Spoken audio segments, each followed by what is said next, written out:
So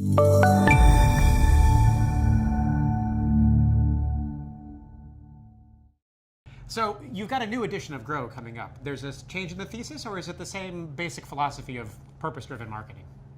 Well, I wrote Grow a couple years ago, worked with Millward Brown on a big study. The whole idea behind the book was purpose drives growth, and the companies that activate purpose grow much faster than the competition. So we did a big quant study on that, and a lot of qualitative, visited a lot of companies. And by the way, we just reran the study, recently with Millward Brown. The findings are even more powerful. The companies that are activating purpose are the ones that are growing much faster. The second book builds on that a bit, but I'm looking at old companies like IBM and Unilever and General Electric, and what they're doing with startups to keep them agile, nimble. And we're not just looking at how fashionable it is to work with startups, who's partnering in a really significant way. What are they doing? What are they learning? Why are they doing it? How are they measuring it? And what impact is it having on their culture?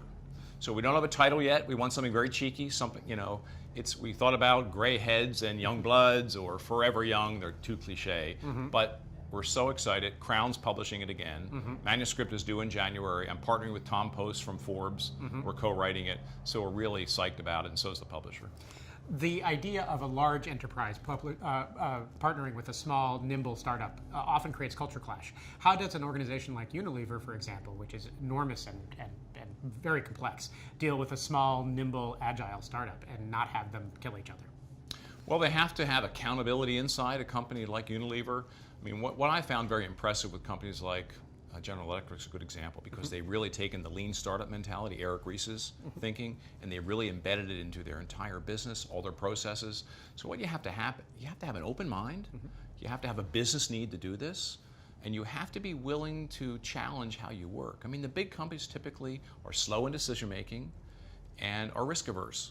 So if they can shift that, watch out. And the ones that are doing it and that are partnering with startups to be more kind of open to experimentation, encouraging courageous leadership, those are the ones that are really breaking out.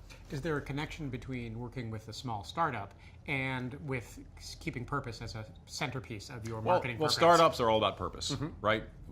One big difference we see in the big old companies and the startups don't really care about their title, their career path. It's all about the product, the service, the customer, their mission, their cause, their purpose. It is so pure, and I think a lot of the big companies are trying to get that purity back. What's happening here with the Glass Lions is all about purpose. Could you give us a little bit of background on how the Glass Lions came to be and what your involvement is with it this year? Well, the Glass Lions is new. I think it's really powerful. It came to be because I think Cannes realized that so much of what's in the industry right now is this sense of purpose. We did an analysis with Factiva about what the conversations are around the world. Purpose is still soaring. Like sustainability, which is very powerful, is kind of ebbing. So I think Glass Lions sees that, and I'm really proud that impact is such an important part of that. And impact is helping Cannes direct contributions to causes that people believe in, which is what I think the future is going to be. Do you think that Cannes, this is your 14th one, I understand? Yes, that's right. Has changed dramatically with the influx of clients that have come here?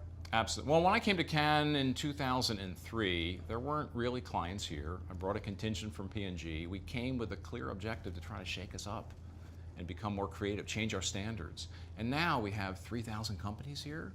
And now it's much more important.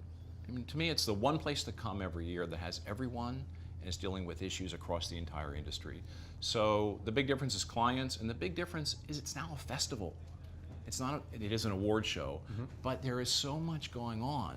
It's kind of this enormous buffet. No matter what you're challenged with or interested in, there's something here. So to me, it's a beautiful week. You're running 2 institutes here at Cannes.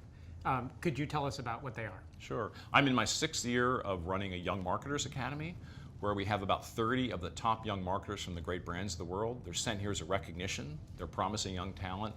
And we curate the entire week for them. We get them Monday morning, take them through Friday night, and we send them home blown away. SC Johnson's one company that's really committed. They've been here for several years. If you ask Salman Amin, their COO, about the impact of that academy on their company, it's profound. So that's part one. Part two is we do a CMO program at the end of the week. We try to make sense of the week. We try to, what happened here? What's relevant? What are you taking home? What are you going to do differently? And we bring some of the most interesting personalities of the week into the classroom to have intimate discussions with them. Sir Martin ends the week for us, and I have a dialogue with him about what he saw this week and what's important for him, and we send them home with action plans, and we keep a relationship with them. One final question. If you had one thing that you could tie these 3 threads of your life together with at Cannes here, what would it be, and how would you push that out to the world? Curiosity. I've been in this industry a long time, but the ones who I think stay relevant and are trying to make a difference are the ones that are never complacent, staying curious. I always come to Cannes and come out of here with, I have to double down on this, or I need to work on this with my clients, or I want to do a book about this. So to me, it's keeping your mind open, keeping curious, and that's what I urge all of my friends, associates, clients to come here and keep their minds open. Well, I'm curious about what you'll do next, so thank you very much. Okay.